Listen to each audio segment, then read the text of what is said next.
వాళ్ళ గురించి మీకెందుకు? అలా అని కాదు, బయటికి వెళ్ళడం ఏమన్నా చూసావా అని. చూస్తే చూస్తాను, లేదంటే కళ్ళు మూసుకొని కూర్చుంటాను. ఏంటి భాగ్యం ఇది? మేమేదో అడగరాంది అడిగినట్టు అలా చిరాకు పడుతున్నావేంటి? ఇంట్లో మనుషులు ఏం చేస్తున్నారు, ఎక్కడికి వెళ్తున్నారు అని తెలుసుకోవాలి కదా. సారీ పిన్ని గారు, మీ ప్రేమని అర్థం చేసుకోలేకపోయాను. పున్నమి పృథ్వీ ఇంట్లో లేరు, బయటకెళ్లారు. బయటకా? ఎక్కడికి? సినిమాకెళ్లారు. సినిమాకా? ఇప్పుడు సినిమా ఏంటి? అవన్నీ నీకెందుకే అడ్డగడదా? ఏంటి ఏమన్నావే? అది అవన్నీ నీకెందుకే అడ్డగాడిదా అని ఒక కొరియన్ సినిమా అంట, డబ్బింగ్ లో వచ్చింది. అది చాలా బాగుందంట, దానికెళ్లారు. అలాంటి సినిమా ఎక్కడుంది? కొత్తగా వచ్చిందిలేండి. ఎప్పుడు ఇంట్లోనే ఉంటారుగా, మీకు తెలియదేమోలే. చూసావా అమ్మా, ఈ భాగ్యం కావాలని అబద్ధం చెప్తుంది. అసలు దాన్ని అడగడం మనది పొరపాటు. ఏంటి అమ్మా కూతుర్లిద్దరు గుసగుసలాడుతున్నారు? బుద్ధి లేని గాడిద, నీ పన్ను చూసుకో. ఏంటి ఏమన్నారు? బుద్ధి లేని గాడిద, నీ పన్ను చూసుకో అని కొత్తగా ఒక షార్ట్ ఫిలిం వచ్చింది. చూసావా అని శృతిని అడుగుతున్నాను. ఓహో అదా. దానికంటే ముందు మీరొక వెబ్ సిరీస్ చూడండి పిన్ని గారు, చాలా బాగుంటుంది. ఏంటో అది? అడిగిన దానికి సిగ్గు లేదు, విన్నదానికి బుద్ధి లేదు అని. ఆ వెబ్ సిరీస్ చాలా బాగుంటుంది. మీరిద్దరు కలిసి చూడండి, ఫుల్గా ఎంజాయ్ చేస్తారు. చూసావా అమ్మా, మనల్నిద్దరిని సిగ్గులేంది బుద్ధి లేదని అంటుంది. అననీవే అనని, మనకు కూడా ఏదో ఒక రోజు అవకాశం వస్తుంది, అప్పుడేద్దాం దీనికి ముసుగు. పద. మా పెద్దమ్మ యాక్సిడెంట్లో చనిపోయింది. మా అన్న ఒకరిని చంపి జైలుకెళ్ళాడు. ఇక నుంచి వాళ్ళకి సంబంధించిన పొలాలన్నిటికీ నేనే ఒక్కగానొక్క యజమానిని. అలాగే బాబు గారు. పంట చేతికి అందిన తర్వాత డబ్బు నాకే ఇవ్వాలి. నా మాట లెక్క చేయకుండా ఇష్టం వచ్చినట్టు అధికారం చలాయిస్తే సాగు చేసే భూమిలోనే సమాధి కడతాను, గుర్తుపెట్టుకోండి. కానీ బాబు, కొన్ని రోజుల క్రితం పొన్నమి గారు వచ్చి పొలానికి సంబంధించిన ₹1 కూడా మీకు ఇవ్వద్దని చెప్పారు. రేయ్, ఎవర్రా పున్నమే? మా కుటుంబానికి ఏ సంబంధం లేని మనిషి ఏదో బాగితే మీరెలా వింటారు? నాకెందుకు చెప్తున్నారు? కోప్పడకండి బాబు, పొన్నమి చెప్పిందే మీకు చెప్తున్నాం. అయితే నేను చెప్పేది కూడా వినండి. ఇక నుంచి మహాదేవమ్మకి సంబంధించిన ఏ ఆదాయమైనా సరే నేరుగా నా జేబులోకి రావాలి. మధ్యలో పొన్నమి వచ్చింది, వద్దని చెప్పింది అని చందమామ కథలు చెప్తే మీ గూడెం మొత్తం తగలట్టడానికి ఒక్క క్షణం కూడా పట్టదు. ఆవేశపడకండి బాబు, మీరు చెప్పినట్టే చేస్తాం. మీరు చేయడమే కాదు, మహాదేవమ్మ గారికి సంబంధించిన ఆస్తి విషయాల్లో తల దూర్చొద్దని ఆ పున్నమికి కూడా చెప్పండి. బతుకు మీద ఆశ ఉంటే ఇటు రావద్దన్నానని కూడా చెప్పండి.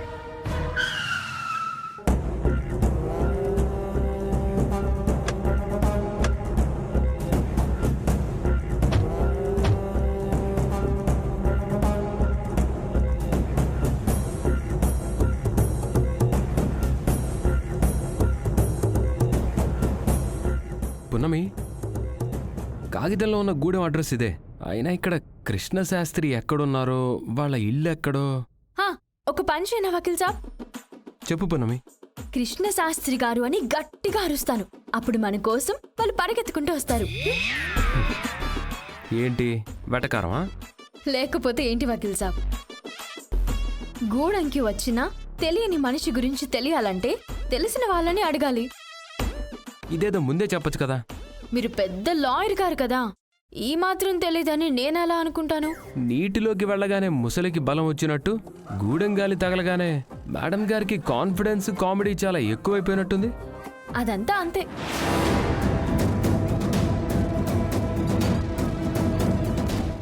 సార్ ఆ అమ్మాయి పొన్నమే కదా? బాబుగారు, మీరు పున్నమ్మకి చెప్పమన్నవాడు ఇప్పుడే చెప్పమంటారా? ఇప్పుడే కాదు, పక్కన ఎవడో ఉన్నాడు కదా, ఒంటరిగా ఉన్నప్పుడు చెప్పండి. అలాగే బాబు. వెళ్ళండి. అదిగోండి. ఏమండి ఇటురండి. ఏటి బాబు? మీకు కృష్ణశాస్త్రి గారు తెలుసా? మాది గూడెం కాదు బాబు. వాళ్ళు ఎవరి గురించి వచ్చినట్టున్నారు సార్. రే, నువ్వు వెళ్ళి గూడెం మనిషిలా మాట్లాడి ఎందుకు వచ్చారో కనుక్కో. అలాగే వెళ్ళు. సార్.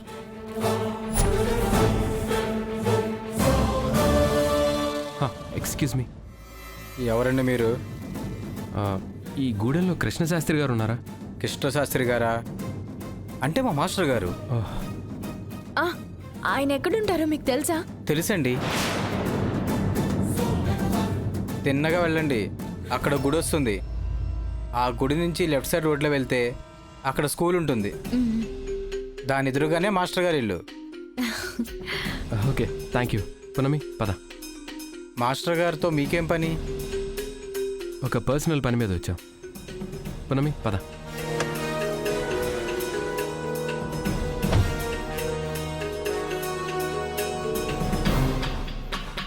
ఏంట్రా, ఏమన్నా చెప్పిందా? వాళ్ళు కృష్ణశాస్త్రి గారి ఇంటికి వచ్చారంట సార్. కృష్ణశాస్త్రి ఇంటికా? ఎందుకు వచ్చారు? అంటే ఏదో పర్సనల్ పని అంట సార్. మన గూడెంలో వీళ్ళకి పర్సనల్ పని ఏంట్రా? అదేంటో తెలుసుకోవాలి, ముందు పద.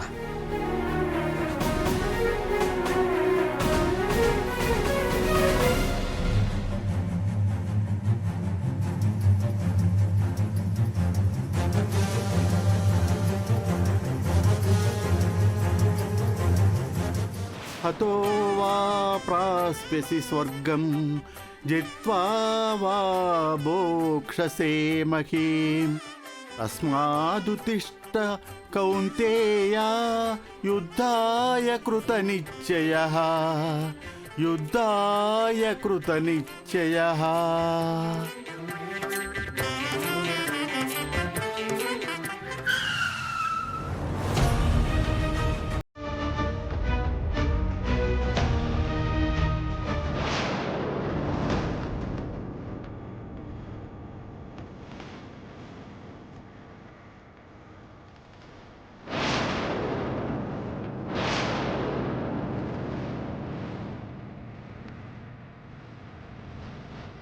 వకీల్ సాబ్, ఇదే అనుకుంటా.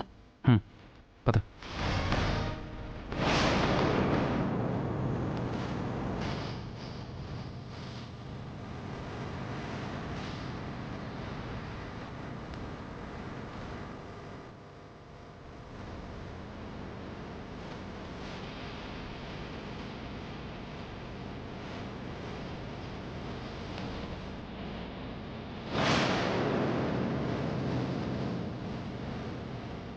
ఎవరమ్మా? ఎవరు కావాలి? కృష్ణశాస్త్రి గారు. అదిగో అక్కడున్నారు, వెళ్ళండి. పద.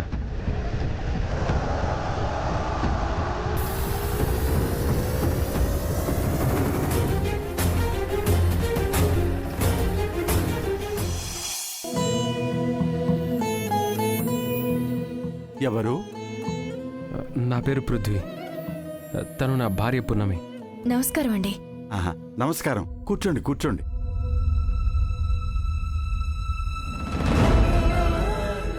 చెప్పండి,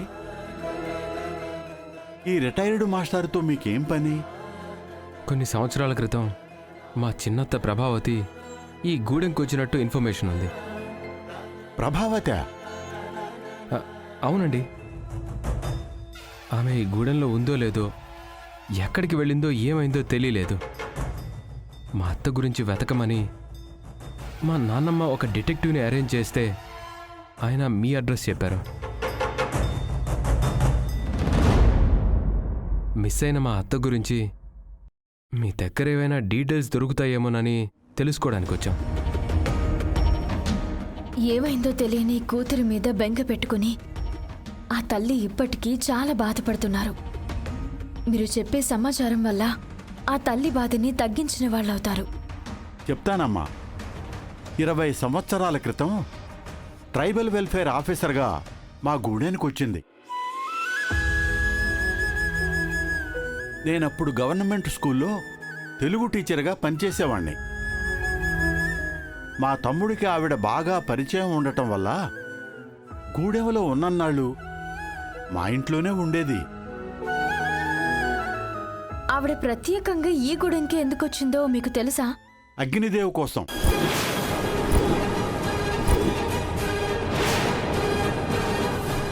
అగ్నిదేవా? అవునమ్మా, ఈ చుట్టుపక్కల గ్రామాల్లో వాడంత నీచుడు దుర్మార్గుడు ఎవ్వరూ లేరు. ఇప్పటికీ మమ్మల్ని పీడించుకు తినాలని చూస్తున్నాడు. తరం మారిన అగ్నిదేవ్ తత్వం మారలేదన్నమాట. అప్పట్లో వాడికి ఒక రేషన్ షాప్ ఉండేది. పేద ప్రజలకు ఉచితంగా ఇవ్వవలసిన వాటిని దొంగదారుల్లో అమ్ముకునేవాడు. ఇక్కడ జరుగుతున్న అవకతవకలు, అన్యాయాల గురించి మా గూడెం వాళ్ళు ప్రభుత్వానికి లేఖ రాస్తే ప్రత్యేక ఆఫీసర్గా ప్రభావతి మా గూడెం పిల్లలా ఇక్కడికి వచ్చింది. గూడెం పిల్లలాగానా? అంటే అగ్నిదేవ్ అక్రమాలు తెలుసుకోవాలని మారువేషంలో వచ్చింది. మీ అత్తను చూసి అందరూ గూడెం పిల్లే అనుకునేవారమ్మా. గవర్నమెంట్ ఆఫీసర్ అని ఎవ్వరికీ అనుమానం రాలేదు. నాకు కూడా మా తమ్ముడు ద్వారానే ఈ రహస్యం తెలిసింది. మీ అత్త మా గూడెంలో మనిషిలా కలిసిపోయి అగ్నిదేవ్ చేసే తప్పుడు పనులకి చిట్టాన్ని సిద్ధం చేసింది. రోజు రోజుకు పెరిగిపోతున్న అగ్నిదేవ్ పాపాలకి శిక్ష వేయటానికి సిద్ధపడింది. ఒకరోజు నేరుగా అతని దగ్గరికి వెళ్ళింది. అయ్యా, మాలో ఏ ఒక్కరికి సరుకులు ఇవ్వకుండా వచ్చిన సరుకులన్నీ అయిపోయా అంటున్నారు. మా షాపులో లేదంటే లేదు, ఎందుకు ఏంటి అని అడిగితే మీరు తాగే గంజి నీళ్లు కూడా దొరకవు. పోరా. ఏంది సారు, తెలియక అడిగితే సమాధానం చెప్పాలే కాని ఇట్టా నెట్టేస్తారా? నాకు నచ్చనివి అడిగితే నెట్టేయడం కాదు, నరికేస్తాను. అడిగే దమ్ము ఈ గూడెంలో ఎవరికైనా ఉందా? నాకుంది సారు, అందుకే ధైర్యంగా ముందుకొచ్చినాను. ఏంది నువ్వు అడిగేది? అసలు నువ్వెవరు? నిన్నెప్పుడు ఈ గూడెంలో కూడా చూడలేదు. అవన్నీ తర్వాత చెప్తాను, ముందు నేను అడిగిన దానికి సమాధానం చెప్పండి. పిల్లలకి ఇవ్వాల్సిన గుడ్లు, పాల పొడి కిరాణా కొట్టుకి అమ్ముతున్నారు. పండక్కి చీరివ్వమని ప్రభుత్వం చెప్తుంటే వాటిని బట్టల కొట్టుకి పంపిస్తున్నారు. మా గూడెం వాళ్ళకి దక్కాల్సినవన్నీ మీరే మింగేస్తుంటే ఈ గూడెం ఎప్పటికి బాగుపడుతుంది సారు? మా కడుపు కొట్టి మీరేం సుఖపడతారు? నా ముందు నిలబడి నన్నే ప్రశ్నిస్తావా? నిన్ను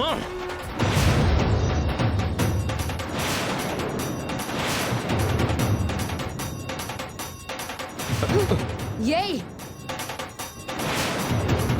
తప్పు చేసినోడికి ఇంత కోపం ఉంటే ఆపటానికి వచ్చిన దాన్ని నాకెంత బలం ఉండాలి? అంటే ఏంటి? ఈ అలగా జనానికి లీడర్ అనుకుంటున్నావా? నేను లీడరో కాదో తెలియదు గాని నా వెనుక ఉన్నవాళ్ళు అలగా జనం కాదు.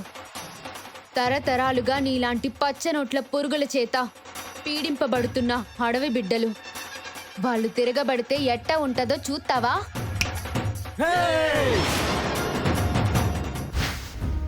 ఆ రోజు ప్రభావతి ఆవేశం చూస్తే మా గ్రామదేవతే ఆమె రూపంలో వచ్చిందనిపించింది. సమాజం కోసం ఆలోచించే ఆమె తీరు, బాధ్యతల కోసం పోరాడే ఆమె పొగరు, మంచి కోసం నిలబడే ఆ తెగువ, ఇలాంటి అమ్మాయిని నా జీవితంలో మళ్ళీ చూడలేదు. అలాంటి లక్షణాలు మా పున్నమిలో కూడా ఉన్నాయండి. ఇప్పుడు నా గురించి ఎందుకులే వకీల్ సాబ్? అది కాదు పున్నమి, అత్తయ్యలో క్వాలిటీస్ గురించి చెప్తుంటే నువ్వే నాకు గుర్తొచ్చావు పున్నమి. ఆవిడ ఈ ఊర్లో ఎంతకాలం ఉన్నారు? చాలా తక్కువ రోజులేనమ్మా. ఒకరోజు సడన్గా అర్జెంటు పనుంది, వేరే గూడెంకు వెళ్ళాలని చెప్పింది. అదే ఆఖరిగా ఆమెను చూడటం. ఆ తరువాత గూడెంలో వాళ్ళ ద్వారా ఎవరినో పెళ్లి చేసుకుందని విన్నాను. అతను ఎవరో మీకు తెలుసా? తెలియదు బాబు. పక్కనే ఉన్న ఒక గూడెంలో కొన్ని రోజులు కాపురం పెట్టిందని మాత్రం తెలుసు. సరే అండి, మీ దగ్గర ఏదైనా ఫోటో ఉందా? అదేంటి? ఆవిడ మీ అత్తని చెప్పావు కదా, ఆవిడ ఫోటో నన్ను అడుగుతున్నారేంటి? అంటే మా అత్త ఫోటో ఏది ఇంట్లో ఉండకూడదని మా నాన్నమ్మ రూల్ పెట్టింది. అందుకే ఇంట్లో ఎవరూ ఆవిడ ఫోటో చూడలేకపోయాం. ఫోటో అంటే ఒకటి ఉండాలి మరి. మొత్తం 10 కేజీలు ఉన్నాయమ్మా. అవునా? 200 రూపాయలు వస్తాయి. ఇంకొక 50 వేసి 250 ఇవ్వచ్చు కదా. కుదరదమ్మా, అన్నీ పాత పేపర్లు. దీనికి 200 ఎక్కువ. సరే ఇవ్వు.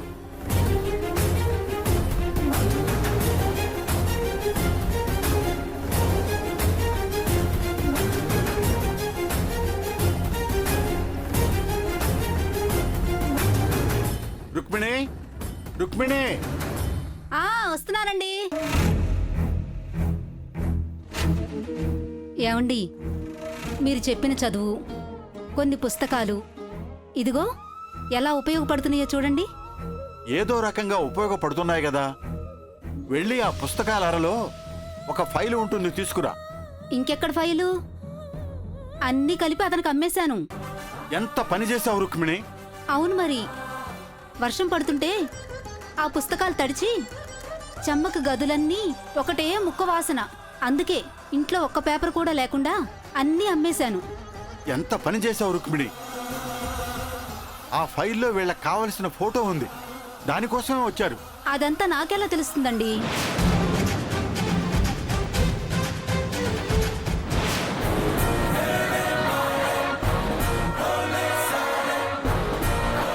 సార్ వాళ్ళు కృష్ణశాస్త్రిని కమలి ఫోటో అడుగుతున్నారు సార్. ఏంటి, కమిలీ ఫోటోనా? అవును అవును సార్. దాని ఫోటో వీళ్ళకెందుకు?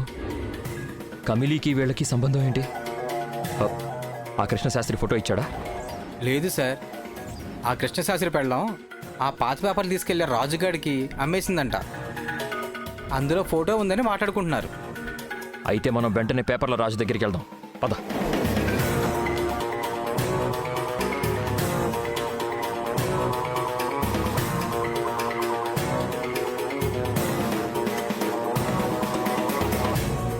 అది చాలా ముఖ్యమైనదని చెప్పాను కదా రుక్మిణి. అమ్మే ముందు ఒక మాట చెప్పొచ్చు కదా. మీ కళ్ళ ముందే కాటా వేశాను, మీరు చూశారేమో అనుకున్నాను. సరే, మీ దగ్గర పేపర్ కొన్నవాడు ఎటు వెళ్ళాడో చూసారా? అతని ఇల్లు ఊరి చివరే బాబు, అక్కడికే వెళతాడు. వకీల్ సాబ్, మనం వెంటనే అక్కడికి వెళ్ళాలి. కృష్ణశాస్త్రి గారు, మీరు కూడా మాతో రండి.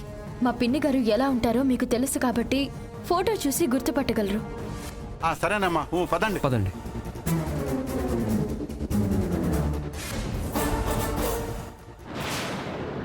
సార్ సార్ సార్ సార్ అదిగో వస్తున్నాడు అక్కడ.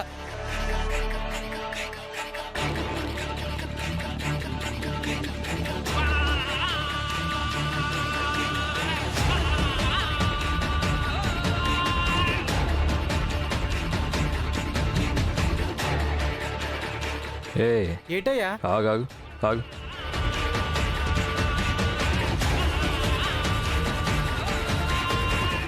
దండాలయ్యా. మీరేంటా ఎలా వచ్చారు? నీతో కొంచెం పని పడిందిరా. ఏం చేయాలో చెప్పండి అయ్యా. కృష్ణశాస్త్రి నుండి పాత పేపర్లు కొని తెచ్చావు కదా, అవి ఎక్కడున్నాయి? ఇగో అయ్యా. అన్ని పేపర్లకి నువ్వెంత ఇచ్చావురా? 200 రూపాయలు ఇచ్చానయ్యా. 500 ఇస్తాను, వీటిని నాకు ఇచ్చేయి. అయ్యా, ఇవన్నీ పాత పేపర్లో, దీనికి 200 ఎక్కువ. అలాంటిది మీ 500 ఇంకా ఎక్కువ. వీటిని మీరేం చేసుకుంటారు? నెత్తికేసి కొట్టుకుంటాను. నీకెందుకురా? అనవసరమైన ప్రశ్నలు వేయకుండా ఈ 500 తీసుకో.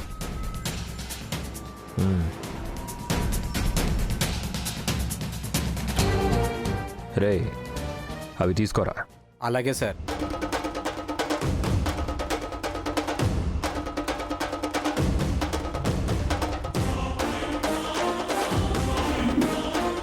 అగ్గిపెట్టివు.